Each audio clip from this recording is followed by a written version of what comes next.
ओम गणपते नमः। सभी श्रोताओं को नमस्कार। आप सभी का स्वागत है आपके अपने चैनल अशोक वेदा में। तो आज की कहानी में आप जानेंगे कि माता लक्ष्मी उल्लू को अपना वाहन क्यों बनाया।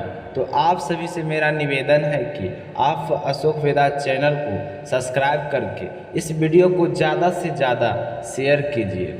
बोलिए गणेश भगवान की जय हो, बोलिए लक्ष्मी माता की जय हो। पश्चिम मान्य के अनुसार किसी व्यक्ति को मूर्ख बनना अर्थात उल्लू बनना कहा जाता है। इसका मतलब यह है कि मूर्ख व्यक्ति को उल्लू समझा जाता है, लेकिन यह धारणा गलत है। उल्लू सबसे बुद्धिमान और निशाचर प्राणी होता है।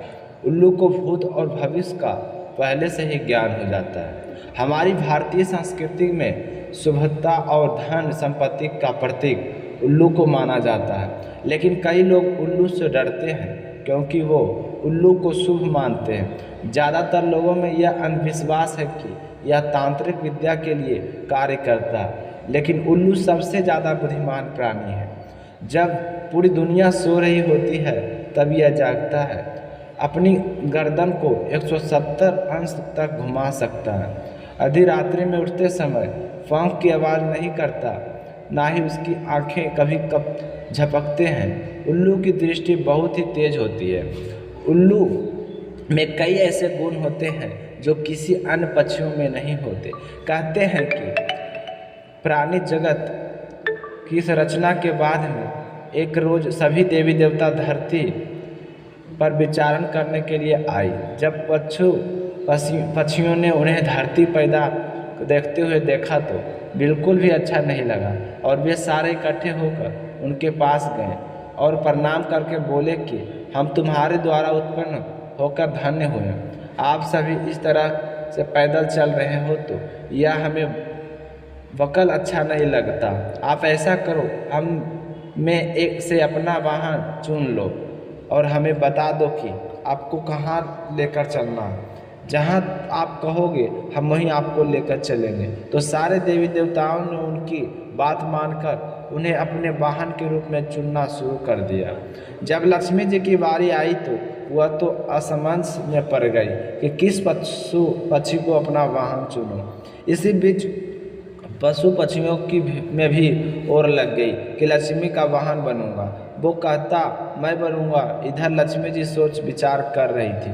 तब तक पशु पक्षियों की लड़ाई होने लगी। तो लक्ष्मी जी ने उन्हें चुपचाप करवा के कहा कि मैं प्रत्येक वर्ष कार्तिक अमावस्या के दिन पृथ्वी पर विचरण करने आती हूँ। उस दिन मैं आप में से किसी को एक अपना वाहन बनाऊंगी। आज मुझे सोचने का मौका दीजिए। तो यह कहकर सभी देवी देवता चले गए। तो उसके बाद सबसे पहले कार्तिक अमावस्या आई तो सारे पशु पक्षी आंखें बिछाई लक्ष्मी जी के यहाँ राह निहार रहे थे। रात्रि के समय जैसे ही लक्ष्मी माता धरती पर उतरी तो उल्लू ने अंधेरे में ही अपनी तेज नज़रों से उन्हें देख लिया और तीव्र गति से उनके पास पहुंच गया और वहां जाकर प्रार्थना करने लगा कि हे लक्ष्मी माता, आप मुझे वाहन के रूप में स्वीकार करें। तो लक्ष्मी माता ने चारों ओर इधर उधर देखा तो उन्हें कोई भी पशु पक्षी वहाँ पर नजर नहीं आया। तो लक्ष्मी माता ने सोचा कि इतनी रात को कोई भी प्राणी मेरा वाहन बनने के लिए नहीं आया, सिर्फ यह एक उल्ली ही है जिसे मेरा इंतजार था और यह अमावस्या के दिन मेरा इंतजार कर रहा। तो उसकी श्रद्धा भक्ति देखकर लक्ष्मी माता अत्यंत प्रसन्न हुई और उन्होंने उल्लू को अपना वाहन स्वीकार किया। तभी से उन्हें उल्लू की वाहिन कहा जाता है। तो इस कहानी सुनने के बाद में क्या आपको लगता है कि उल्लू मूर्ख होता है? नहीं, उल्लू अपनी बुद्धिमानी से लक्ष्मी जी का वाहन बना था। तो उसने तो दूसरों को मूर्ख बनाया था। कई लोग अधिक संपन्न होने के चक्कर में दुर्लभ प्रजाति के उल्लू के नाखून पंख आदि लेकर तांत्रिक के पास जाते हैं और टोने टोटके करवाते हैं। कुछ लोग दिवाली के रात को उल्ली की बलि चढ़ाते हैं। यह बिल्कुल भी सही नहीं होता, क्योंकि उल्लू लक्ष्मी जी का वाहन है। अगर हम उनके वाहन को नुकसान ना पहुंचाएंगे तो लक्ष्मी माता नाराज होकर हमारे घर से चली जाएगी, जिससे हमें अनेक मुसीबतों को सामना करना पड़ेगा। अधिक संपन्न के होने के बजाय हम अधिक गहरे संकट में फंस सकते हैं। इसलिए कभी भी लक्ष्मी जी के वाहन को नुकसान नहीं पहुंचाना चाहिए। तो आज की जानकारी आपको कैसी लगी, यह कहानी आपको कैसी लगी, कमेंट करके ज़रूर बताना। अगर उल्लू को लेकर आपके मन में कोई विचार है तो कमेंट करके बता सकते हैं। आप सभी का बहुत बहुत धन्यवाद।